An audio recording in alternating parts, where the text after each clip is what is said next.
23 मार्च 1931 ईस्वी को भारत के 3 नौजवान सपूत को फांसी के फंदे पर लटका दिया गया। अगर आप जान गए होंगे कि वो 3 वीर सपूत कौन थे तो आप नीचे कमेंट करके बता दीजिए वो कौन थे। हाँ, तो हम बात करने वाले हैं आज भगत सिंह, राजगुरु और सुखदेव के फांसी के बारे में कि उनको फांसी क्यों दी गई और किसने दिया और क्या उनको बचाने की कोशिश की गई या नहीं की गई। तो इसके लिए वीडियो में लास्ट तक बने रहे और वीडियो को पूरा देखकर ही जाइए। भगत सिंह को फांसी क्यों दी गई? हाँ, तो इस कहानी की शुरुआत साल 1928 से शुरू होती है, जब अंग्रेजों द्वारा साइमन कमीशन बिल लाया गया और इसके विरोध में वरिष्ठ कांग्रेस नेता लाला लाजपत राय और उनके साथ कई देशभक्त वहां पर इकट्ठा हुए और इसका विरोध करने लगे। इस पर गुस्सा करके अंग्रेज सरकार ने इन पर लाठीचार्ज करने का आदेश दे दिया। इस लाठीचार्ज में लाला लाजपत राय बुरी तरह से घायल हो गए और इनकी कुछ दिन बाद मृत्यु हो गई।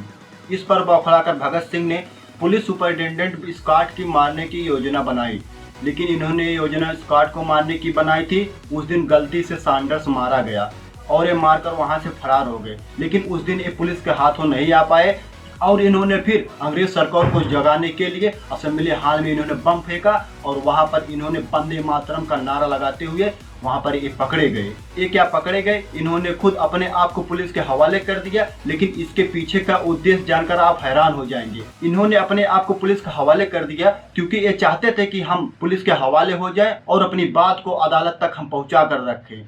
यह सोचकर भगत सिंह ने अपने आप को पुलिस के हवाले कर दिया। गिरफ्तारी के वक्त इनका रिवॉल्वर इनके साथ था और जो आगे चलकर इनके फांसी का कारण यही बनता है, क्योंकि यह बाद में सिद्ध हो जाता है कि इसी रिवॉल्वर से सैंडर्स की हत्या हुई थी और जिसके गंभीर आरोप में इस वीर को 23 मार्च 1931 ईस्वी को फांसी के फंदे पर लटका दिया गया। क्या भगत सिंह का बचाव किया गया? जिस समय भगत सिंह, राजगुरु और सुखदेव जेल में बंद थे, उस समय इन तीनों ने जेल के कैदियों के अधिकारों के लिए लंबे समय तक भूख हड़ताल किया और कोर्ट में जाकर अपना गौरवपूर्ण बयान दिया। इन सब बातों को लेकर भगत सिंह, राजगुरु और सुखदेव तीनों भारतवर्ष में, पूरे भारतवर्ष में चर्चा का विषय बन चुके थे। उस समय के भारत के सबसे बड़े नेता यानी कि महात्मा गांधी से लोग यह आशा लगा रहे थे कि ये भगत सिंह की फांसी को रुकवा देंगे, नहीं तो इनकी सजा कम करा देंगे। लेकिन इसके लिए महात्मा गांधी ने 17 फरवरी 1931 ईस्वी में वायसराय इरविन से बातचीत शुरू की। लोग चाहते थे कि इनकी फांसी को रद्द कर दिया जाए और महात्मा गांधी से यह इच्छा जता रहे थे कि वायसराय इरविन के ऊपर जोर डालें और यह शर्त रखें, अगर ब्रिटिश सरकार सजा नहीं कम करेगी तो हम उनसे बातचीत नहीं करेंगे। मगर गांधी जी ने ऐसा नहीं किया। यंग इंडिया में लिखते हुए उन्होंने अपना पक्ष रखा कि कांग्रेस वर्किंग कमेटी भी मुझसे सहमत थी। हम समझौते के लिए इस बात की शर्त नहीं रख सकते कि अंग्रेजी हुकूमत भगत सिंह, राजगुरु और सुखदेव को सजा कम करे। मैं वायसराय के साथ अलग से इस पर बात कर सकता था। गांधी का मानना था कि वायसराय के साथ बातचीत करने से हिंदुस्तानियों के हित में होगा, लेकिन वह इस शर्त को रखकर हिंदुस्तानियों की जान को जोखिम में नहीं डालना चाहते थे। गांधी जी ने भगत सिंह की फांसी रोकने का कई बार प्रयास किया। उन्होंने 18 फरवरी की बातचीत में उन्होंने लिखा कि इस मुद्दे का हमारी बातचीत से कोई संबंध नहीं है।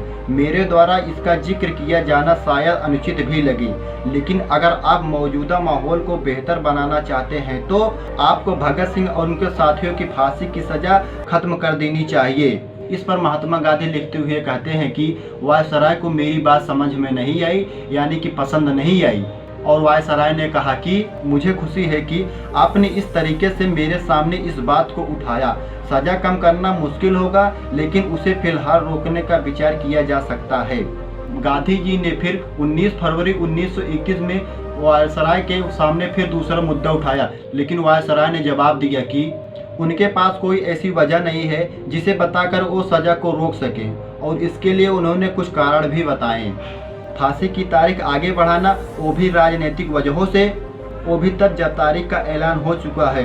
पॉइंट 2, सजा की तारीख आगे बढ़ाना अमानवीय होगा। इससे भगत सिंह, राजगुरु और सुखदेव के दोस्तों और रिश्तेदारों को लगेगा कि ब्रिटिश सरकार इन तीनों को सजा कम करने का विचार कर रही है। और गांधी जी ने भगत सिंह से जेल में मिलने के लिए कई बार प्रयास किए, लेकिन उन्हें मिलने नहीं दिया गया। मतलब यह कि गांधी जी ने भगत सिंह को बचाने का बहुत सारा प्रयास किया, लेकिन वो असफल रहे।